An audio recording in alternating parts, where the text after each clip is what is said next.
An executive order from President Trump has boosted the ability for the United States to produce some of the critical minerals like uranium, copper, and gold to help reduce reliance on imports from other countries, maybe not so friendly, like China. Joining us now to talk more about this and many topics, Interior Secretary Doug Burgum. Mr. Secretary, it's good to see you this morning. Morning, Joe. I don't think everyone really understands why an executive order was needed for things like critical minerals, Mr. Secretary. Is it the same problem that we have sometimes with fossil fuels? Are there environmental constraints that limit our ability that would explain why we needed an executive order to ramp things up? Well, Joe, it's a combination of a regulatory regime which has been attacking all kinds of mining in our country, whether it's the tremendous clean coal resources we have in our country, or whether it's uranium. We're importing uranium from Russia for our nuclear power plants right now. But it's also actions by competitors, specifically China, who's tried to corner the market for critical minerals. And if any U.S. developer of minerals, whether it's both mining or processing, starts to make some money, China dumps a lot of product on the market and creates havoc for them.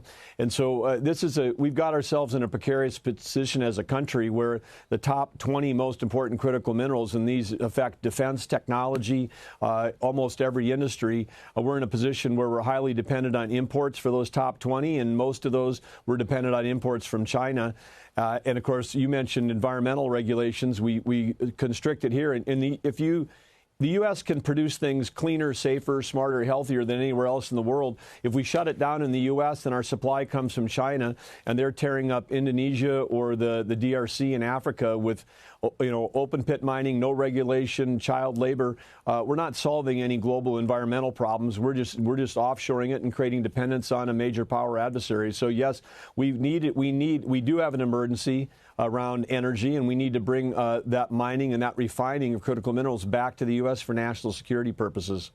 In talking about oil and gas, too, and LNG, et cetera, the ANWR region, the neighboring region in Alaska National Petroleum Reserve, were those open in the last leases in the last Trump administration? Were they closed by the Biden administration? And this begs a question is, if you have a long-term project and you're an oil developer, can it change every 4 years, Mr. Secretary?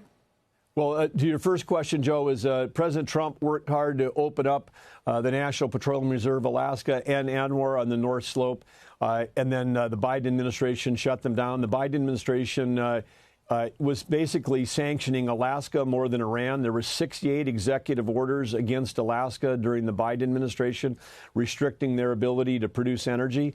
And Alaska plays a strategic role for the U.S. because we have an opportunity to sell clean U.S. LNG to Japan, South Korea, Taiwan, Thailand. The governor of Alaska is over there right now with the delegation. They're knocking and signing off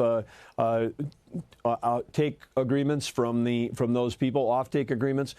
This is an important project for national security, and President Trump has opened all that up again in the last week. And of course, a lot of that is on interior land. We've been supporting President Trump's direction in that direction, and in meeting with the mayor of the North Slope. I mean, this is an area that's 1.5 times, almost the size of Montana, but there's 11,000 Alaska natives that live up there. They want to have the development. Their lifespan went up 15 years increase once we had the first road that came into that area after the original Alaska oil development. And so there's just a tremendous resource there that we need to use for national security purposes and for the benefit and the economic development of the people that live there that want it.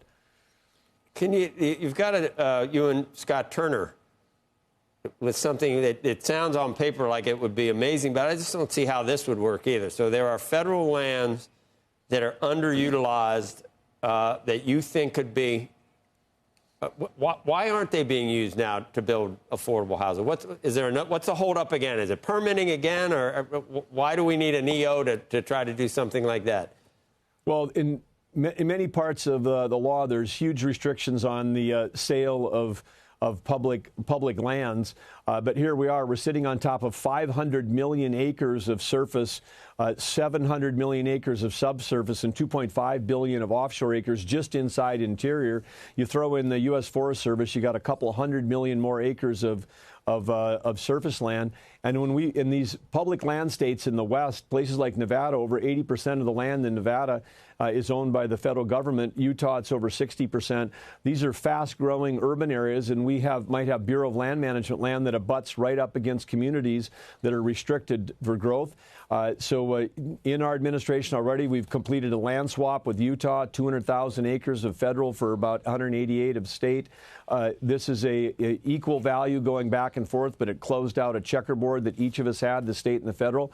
The state Utah is in a better position to utilize that, whether it's for resource development or whether it's for adding to the ability to lower the cost of housing in these fast-growing areas.